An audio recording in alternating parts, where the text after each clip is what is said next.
여러분 안녕하십니까? 정인국 소아과 닥터 데이비드 청입니다. 오늘은 건강식품에 대해서 여러분들과 얘기를 나눠보고자 합니다. 보통 이제 그로서리 이렇게 가보면 어떤 거는 같은 음식인데도 값이 아주 비싼 게 있죠. 그래서 보면 이 오르가닉 푸드라고 이렇게 레이블이 붙여 있어요. 그러니까 이 같은 이 농산품이라도 이 값이 아주 천차만별입니다. 그래서 이 보통 소비자들 입장에서는 될 수 있으면 싼 값에 음식을 사고 싶은 것이 심정입니다. 그러나 우리 건강에 대해서도 우리가 또 역시 관심을 갖지 않을 수 없죠. 싼 게 비지떡이라는 말이 있듯이 우리가 싼 것을 자꾸 찾다가 나중에 건강을 해치면 잘못하면 더 큰 값을 치를지도 모릅니다. 그래서 보통 음식을 이제 세 가지로 분류할 수 있는데요. 이 GMO 음식이 있어요. 이 genetically modified food입니다. 근데 이런 것은 대개 이 대량 생산이 가능하고 아주 생산비가 쌉니다. 그래서 값이 싸요. 그리고 보통 일반 이제 식품이 있고요. 그다음에 거기에 비해서 유기농이 있습니다. 오르가닉 푸드, 이것은 값이 제일 비쌉니다. 이렇게 세 가지를 볼 수 있는데 영양가는 세 가지 다 사실은 동일해요. 그러나 생산비가 다릅니다. 이 GMO는 생산비가 좀 적게 먹히고 또 일반 식품은 그보다 조금 더 먹히고 유기농은 그보다 생산비가 더 많이 먹힙니다. 그래서 값이 비싼 겁니다.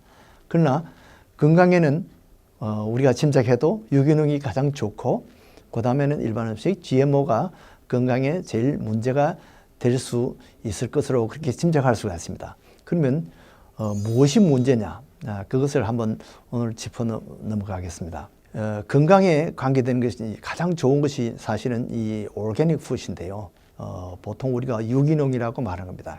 오르가닉 푸드는 어떤 것을 말하느냐? 거기는 이 살충제를 써서는 안 됩니다. 오르가닉 푸드는 제초제도 써서는 안 돼요. 또 화학 비료를 써서는 안 됩니다. 또 그 다음에 고기 같은 거 이런 것은 항생제를 쓰면 안 돼요. 또 호르몬도 써서는 안 됩니다. 즉 다른 말로 하면 보통 일반 식품은 또 GMO 식품은 항생제나 제초제나 살충제 이런 것을 흔히 많이 쓴다는 이야기입니다. 그래서 이것을 해마다 이 오르가닉 푸드 레이블을 붙이려면 해마다 식품 검열을 맞춰서 그게 통과가 돼야 돼요.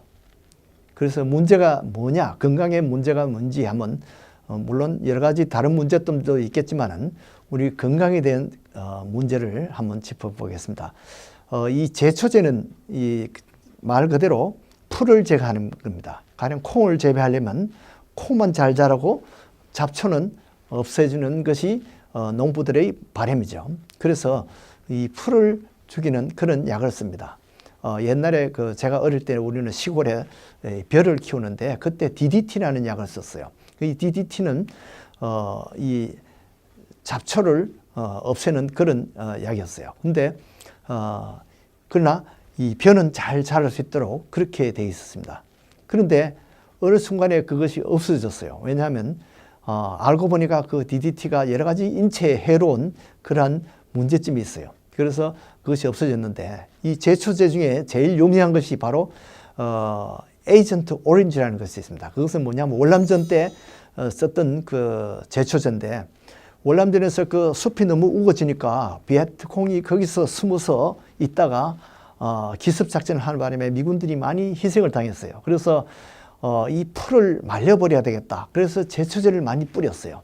제초제를 뿌리니까 이제 베트콩이 숨을 데는 없어요. 대신에 그 제초제가 에이전트 오렌지가 숲에 뿌려지면서 그 숲을 지나가다가 그 미군들이 또 한국분들이 병사들이 거기에 많이 노출됐어요. 물론 월남계통 사람들도 많이 거기에 했지만은 그 사람들이 나중에 신경계통에 문제점이 생겼어요. 이 이상 통증이 생기고 손이 비틀리고 이렇게 신경이 마비되고 이런 문제가 많이 있어가지고 그것 때문에 에이전트 오렌지도 퇴출되었습니다.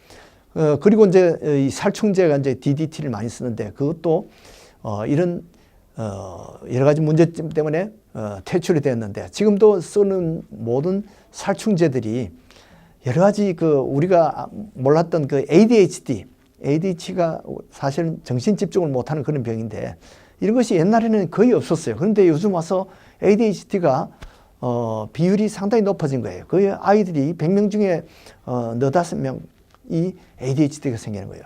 그래서 이 원인을 보니까 아무래도 이 환경에 문제가 있다. 그래서 이런 살충제들이 ADHD, 가령 모기를 죽이는 이런 살충제 또는 여러 가지 벌레를 해충을 없애는 그런 살충제들이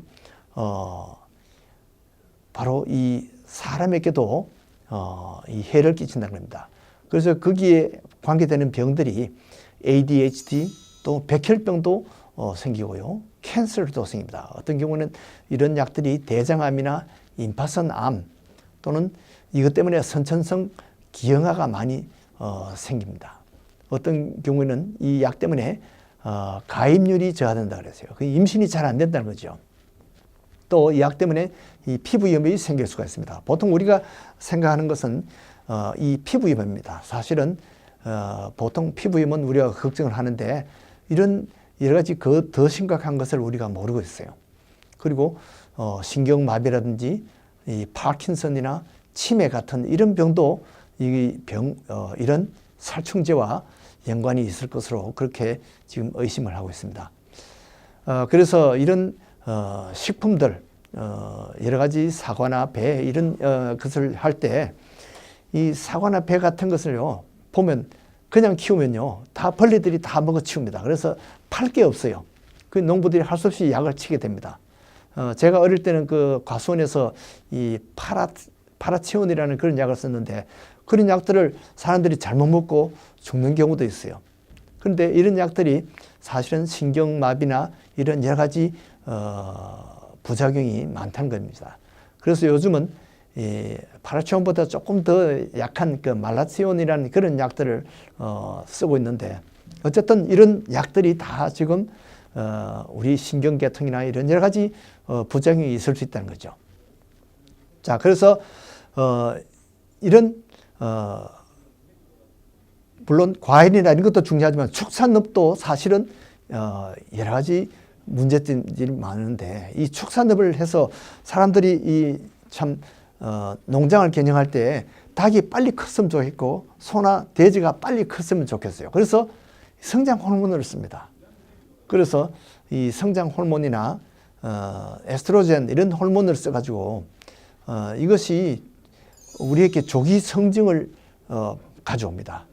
그런 치킨을 많이 먹은 그런 아이들이 보면 아이들이 아직 여자아이들이 옛날 같으면 12살에 이 젖가슴이 커지던 아이들이 요즘은 11살 또는 9살 된 아이들이 벌써 젖가슴이 커진 아이들이 있어요. 이것은 결국 이런 식품 중에 에스트로겐 호르몬이 있어가지고 이 호르몬이 조금씩 쌓여서 이것이 조기 성징을 나타내는 거죠. 그리고 이것이 남자들에게는 불임을 가져오기도 합니다. 이렇게 해서 보통 이 고기들도 이 오르가닉 푸드가 오르가닉 푸드이 아닌 것이 이렇게 차이가 납니다. 그 다음에 이런 닭이나 소나 돼지 이런 것을 키울 때 항생제를 많이 쓴다는 겁니다. 이 항생제를 많이 써서 건강하고 튼튼한 소와 돼지, 닭 이렇게 키우는 것이 농장 주인의 희망입니다. 꿈입니다. 그렇게 해서 항생제를 많이 쓰게 되는데 이 항생제를 많이 쓰면 어떻게 되느냐? 결국은 이 저항균이 많이 생깁니다. 보통 이 포도상균이나 이런 균들은 옛날에는 약한 항생제도 다 들었는데 페니실린으로 들었는데 지금은 페니실린 가지고는 꿈쩍도 하지 않아요. 그보다 더 강한 옥사실린이라는 이런 약을 써도 이제는 잘 듣지 않아요. 그래서 점점 더 항생제를 더 많이 이 강한 그런 항생제를 써야 돼요. 그래서 요즘은 우리가 흔히 듣기로는 슈퍼박테리아라는 것이 있어요. 아주 초저항 그런 세균이 생긴 거죠. 그래서 이런 것들이 결국은 어디서 이렇게 되는 거냐? 물론 의사들이 남용해서 이런 것도 있지만은 그보다도 더 중요한 것은 우리가 먹는 음식 중에 이 고기 중에 이미 대량으로 이런 항생제를 마구잡이로 써가지고 농장에서 항생제를 써서 키운 이런 고기나 돼지나 쇠고기를 우리가 먹고, 그러다 보니까 우리 몸에 이런 균들이 그것에 내성이 생겨가지고 슈퍼박테리아가 생긴다는 거죠. 이제 가장 많이 이제 싸게 대량 생산하는 음식들이 이 GMO라는 건데요. 이것은 이제 교배를 해서 이 잡종을 만드는데 잡종을 해서 강한 것을 키우고 약한 것을 버리는 겁니다. 이렇게 한 것은 사실은 좋은 현상이지만은 거기서도 새로운 돌연변이를 일으켜서 또 새로운 품종을 만들어냅니다. 그렇게 해서 유전자를 조작해서 만드는 것이 씨 없는 수박이라든지 씨 없는 포도 이런 겁니다. 이렇게 해서 왜 그러면 이렇게 하느냐. 물론 사람들이 먹기 좋기 위해서 이렇게 하지만은 그 다음에 이 중요한 목적이 뭐냐면 이 GMO 음식들은 제초제나 살충제에 강하다는 겁니다. 그러니까 제초제나 살충제를 뿌렸을 때 우리가 키우는 벼나 밀이나 옥수수가 같이 죽으면 안 되죠. 그런데 이런 GMO 했는 그런 품종들은 제초제나 살충제를 많이 써도 벌레는 죽는데 이 옥수수나 이런 것은 죽지 않습니다. 이렇게 해서 대량 생산하는데 이런 제초제나 살충제를 많이 쓴다는 겁니다. 그렇게 해서 이 GMO 음식이 사실은 의심을 하는 것이 바로 이런 문제 때문에 그렇습니다. 많은 이 해충제나 살충제를 쓸 것이다 이렇게 보고 있는 것이죠. 그래서 인체 건강을 위협하는 그런 물질들이 많이 있을 것이다 이렇게 보는 겁니다. 자, 유기농 상표를 볼 때 조심해야 되는데 어떤 거는 100% 올게닉이 있어요. 또 99%, 95% 올게닉이 있어요. 어떤 거는 70% 올게닉이 있습니다. 올게닉이라고 다 똑같은 게 아니죠. 또 어떤 것은 그냥 주성분이 올게닉이고 나머지 또 많은 양은 일반 음식을 포함하는 것도 있습니다. 요즘 보니까 교회도 이 100% 복음주의가 있어요. 또 95% 복음주의 교회가 있고 70% 복음주의 교회가 있습니다. 오죽하면 이 순복음교회가 나왔겠습니까? 그런데 순복음교회 교인 저는 좋아합니다만은 순복음교회 교인이라고 다 100% 복음주의 성도는 아닙니다. 우리가 설교가 혹시 70%만 복음주의고 나머지 30%는 뭐 교회를 선전하는지 목사님을 선전하는지 뭐 이렇더라도 70%만 설교가 복음주의가 되어도 우리가 성경을 읽고 큐티를 하면서 이렇게 하면 우리가 다 100% 순복음 교인이 될 수가 있습니다. 여러분들도 이러한 축복이 있기를 바랍니다. 안녕히 계십시오.